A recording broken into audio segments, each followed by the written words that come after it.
Class, and this morning, we are going to be talking about motivation.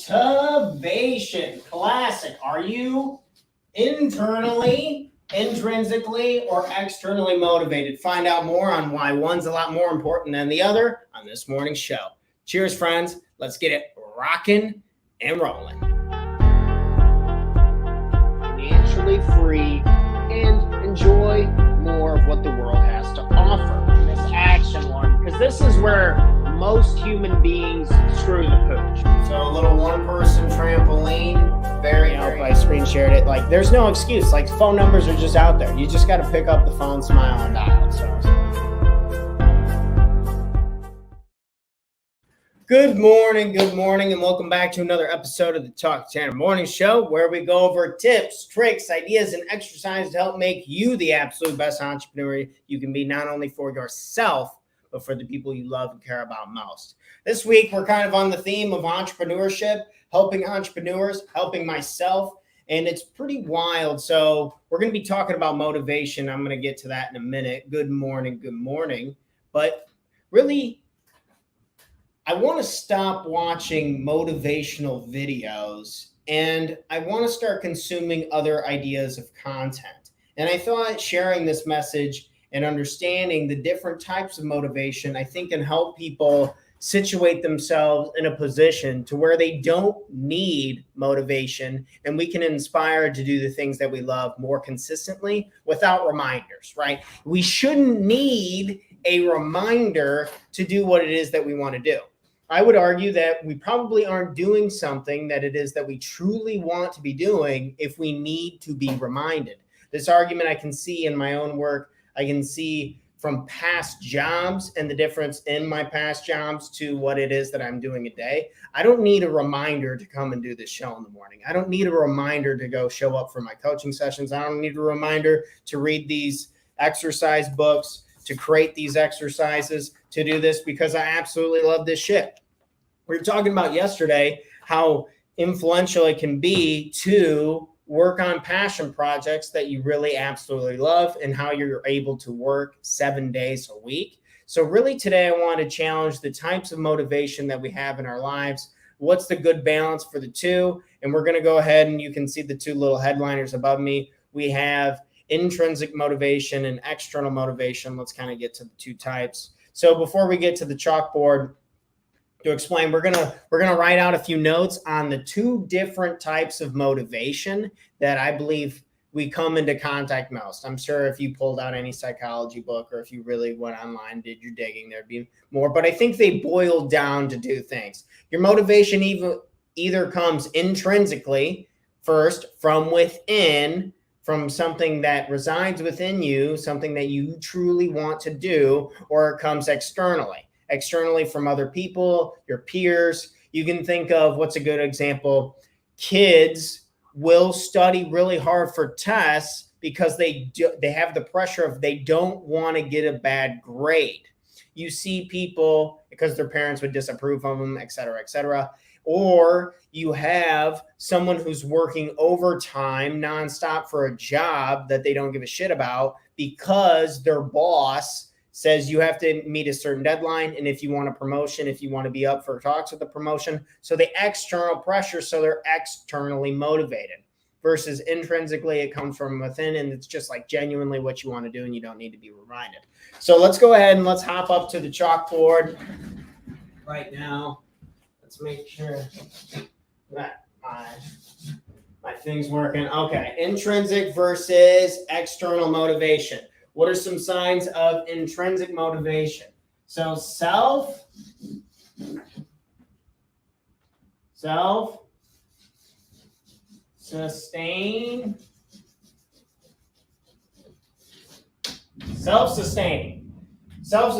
When you are intrinsically motivated, you don't need to be reminded. This is what it is that you want to do. I'm sure you can think of an activity in your life that you've wanted to do. Think of something, and if you haven't found this, then we need to continue to keep looking.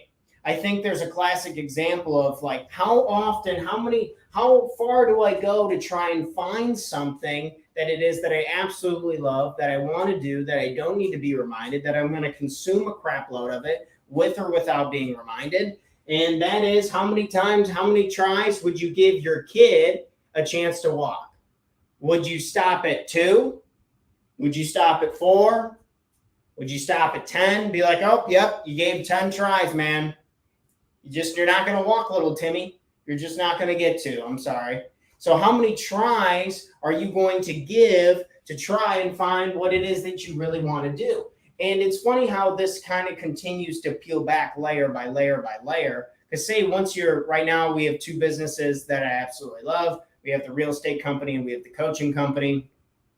And now that we're getting deeper into them and we're trying to grow the companies out, now it's deciding what tasks feel really light to me. What tasks of the company do I really enjoy? And then I find other people to outsource, such as web designers, graphic designers, video editors, these types of things in my business, marketing campaigns, people who can manage all this, so I can focus more on coaching, trying to help people, creating content. So trying to figure out what those are that keep me intrinsically motivated. So intrinsically, what are some more? I'm looking over here at my notes. So another great plus for intrinsic motivation is creativity.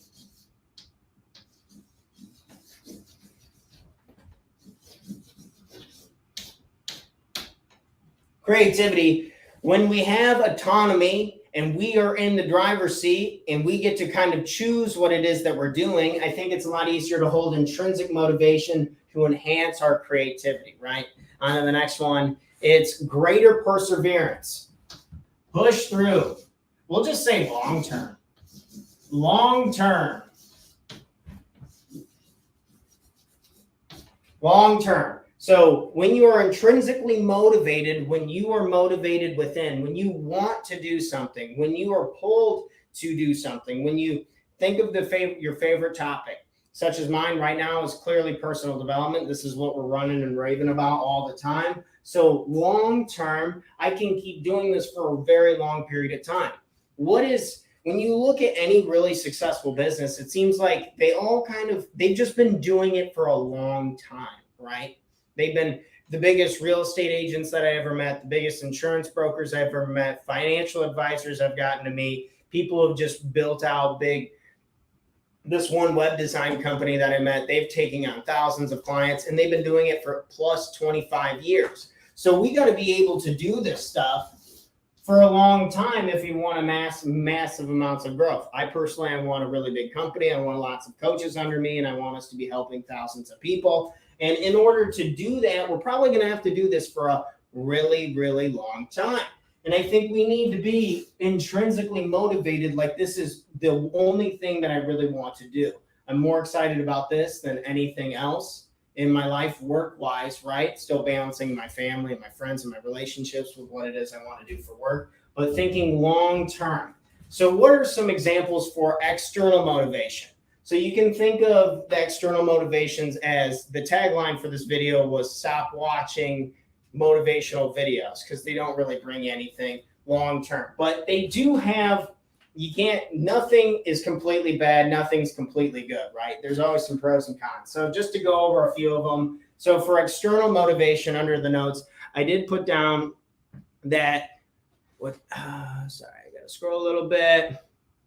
So this is great for short-term focus.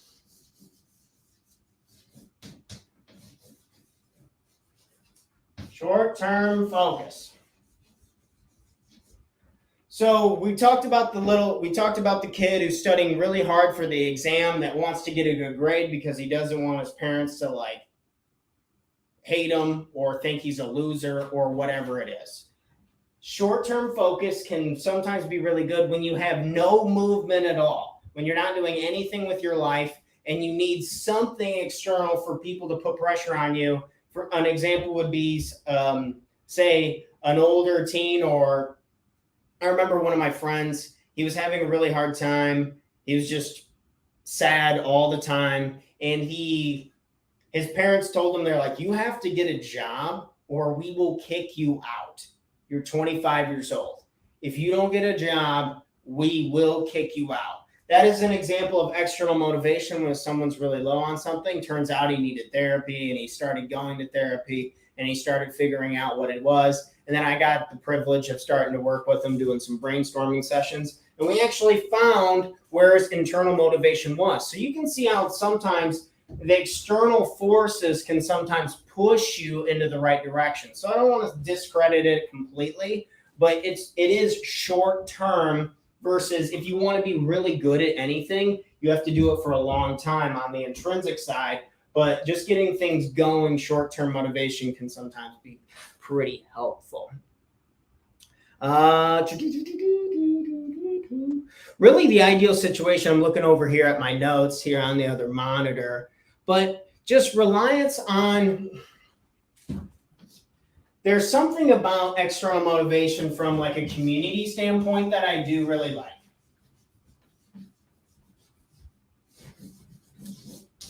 So thinking community, I think, or maybe you think seminars.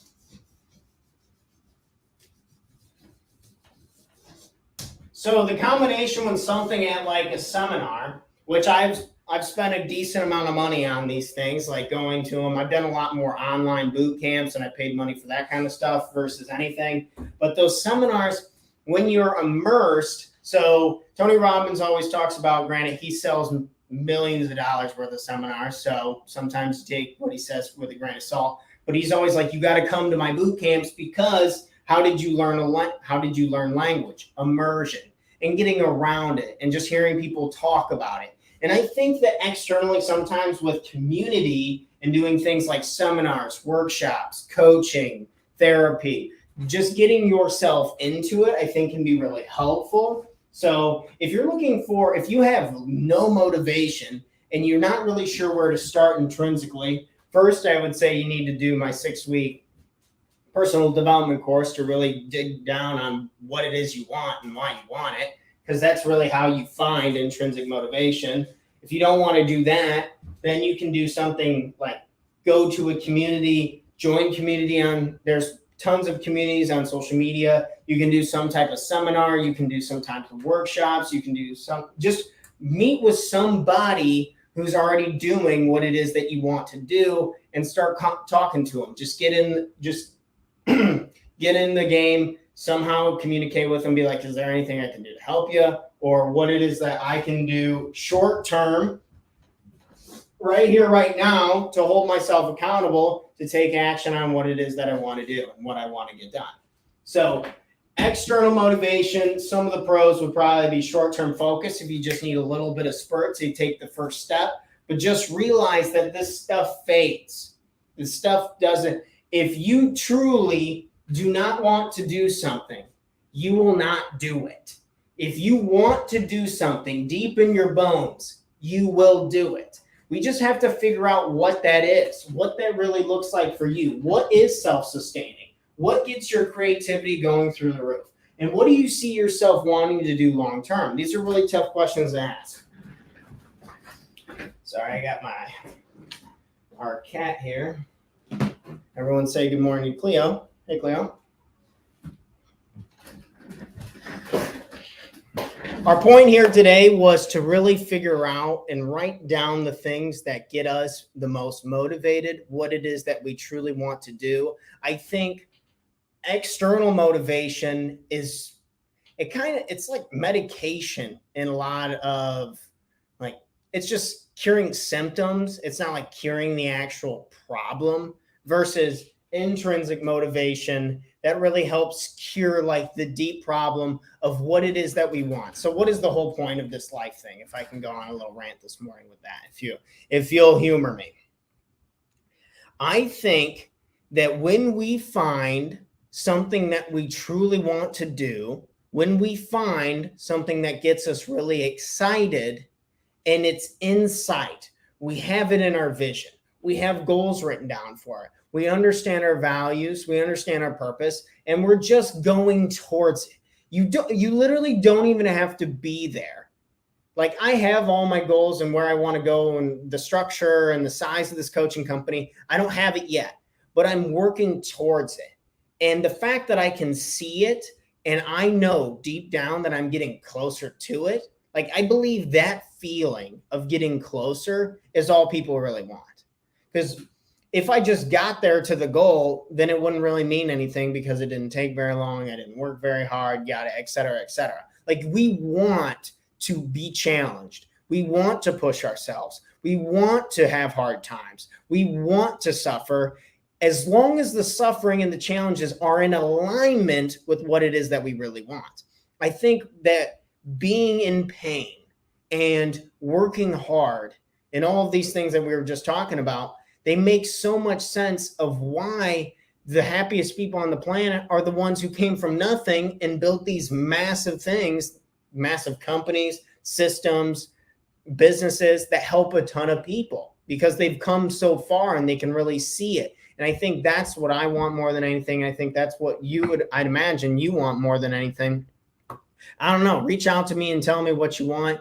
And maybe you want something different. But this has, after being as honest as possible with myself, my greatest feeling that I've gotten outside of like falling deeply in love with a partner is in my work and seeing something that I know that I want and I'm working towards it. And I start getting advice from this person, help me get closer. I start reading books on this to help get me closer. I start doing these exercises that get me closer. And when I'm in alignment with what it is I want and why I want it, it seems life's just beautiful and blissful. And I don't need to be reminded to come on to do the show. I don't need to be reminded to do the work today. I don't need to be reminded to reach out and to look over the coaching notes. I don't need to be reminded to work out and keep myself healthy, so I set a strong example for others. I don't need to be reminded to eat something healthy, because this is what I truly want.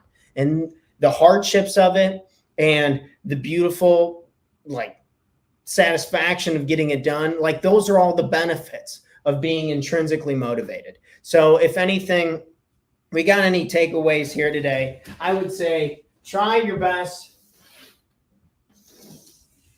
to be intrinsically motivated. Sorry, I need to get new chalk. This chalk kind of sucks. But anything that we can do to be more intrinsically motivated, if we have to start with the external to get to the intrinsic, then that's fine. But really, reach out to me, reach out to somebody, talk to people who you love and care about, and try and figure out what is this intrinsic motivation for you, because there's nothing more powerful on the planet. That's all I had for today. Cleo wants to say she loves you all, and she hopes you all have an incredible, incredible day. Good job, Cleo. Thanks for all your support and love. You're the best. I'm out of here. And in case you needed to hear it today, I love you. You're badass. You got this. Let's figure out what really motivates us and just get one step closer. If we just get one step closer, it'll feel really good and it'll make our day. So that's all I have for today. Cheers, friends. I got to bounce. I got to get out of here. I got some work to do myself, but you all enjoy yourselves. Cheers. And I'll catch you on the next episode, bright and early, live, 8 a.m. Central Standard Time, where we go over tips, tricks, and ideas to make you the best version of you. Thanks, friends. I'm out of here. Until next time. Peace out.